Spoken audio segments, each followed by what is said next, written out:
The prescription slip in my hand had gotten soft at the edges from 3 days of being folded into my scrub pocket, and I still hadn't picked it up, because picking it up meant admitting I kept finding reasons to walk past window number 2 instead of window number 1, where the line was always shorter. "You know they're both open," said Priya from the nurse's station, not even looking up from her charting. "You've been doing this for a month. Doing what? Whatever this is." I didn't answer her, because I didn't have a good one. I was a home health aide contracted through Riverbend Medical, which meant most of my days were spent driving between apartments and duplexes, checking on Mr. Alvarez's blood pressure, refilling Miss Okafor's pill organizer, sitting with people who mostly wanted company more than care. My last stop was always the outpatient pharmacy inside Riverbend's main building, because half my clients' prescriptions routed through there, and half my own life had started routing through there too, though I wasn't ready to say that out loud to Priya or to myself. Elias worked the evening counter. He had a way of writing on the little sticky flags for the pickup bags that seemed excessive for someone just noting a name, and one Tuesday in April I finally saw why. My name was on the bag. Marisol. And next to it, in handwriting too neat for a man who typed prescriptions all day, he'd drawn a small sprig of lily of the valley. "What's this?" I asked. "You mentioned once your grandmother grew them. In her yard in Ponce." He shrugged like it was nothing, already turning to help the next person in line. I have a good memory for that stuff. I hadn't mentioned it once. I'd mentioned it in passing, 8 months earlier, while waiting for Mr. Alvarez's refill, half talking to myself about how nobody grew lily of the valley anymore because it was poisonous to dogs and everyone had dogs now. I hadn't expected anyone to be listening, let alone remembering. I told myself it was a coincidence or a kindness he probably extended to everyone. And I went home and didn't think about it, which is a lie, because I thought about it while I microwaved dinner and while I lay in bed scrolling nothing in particular. The next week it was daffodils, drawn next to a different client's bag that I happened to be picking up.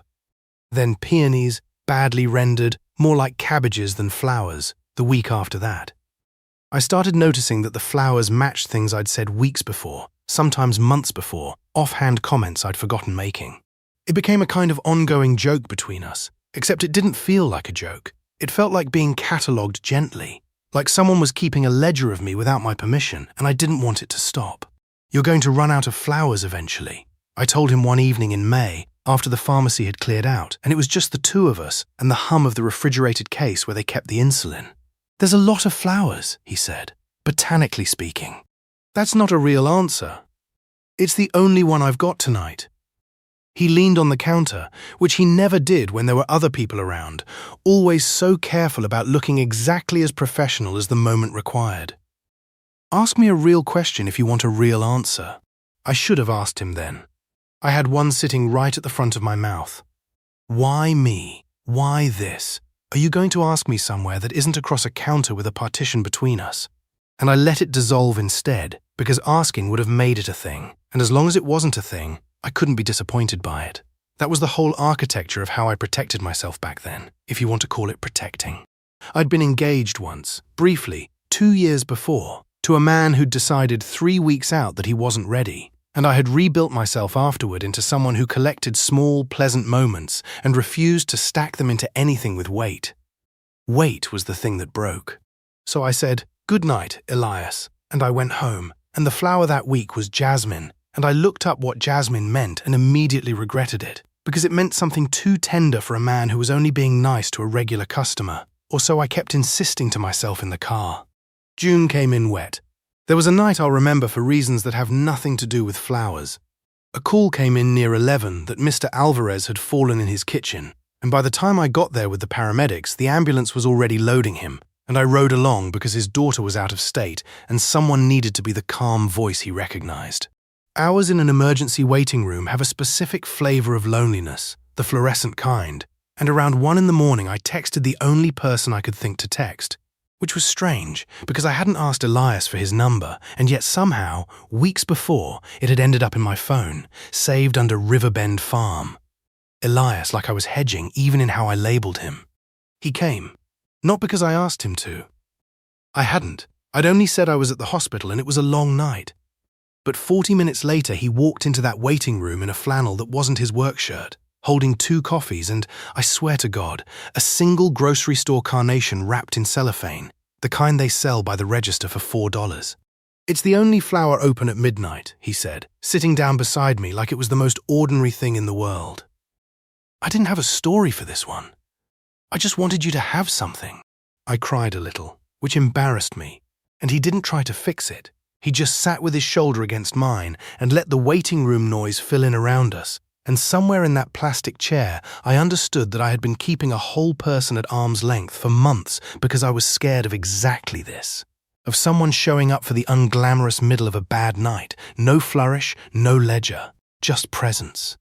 Mr. Alvarez was fine, as it turned out, a hairline fracture and a long night of paperwork, and by the time the sun came up, I had made a decision I'd been circling for months without letting myself land on it.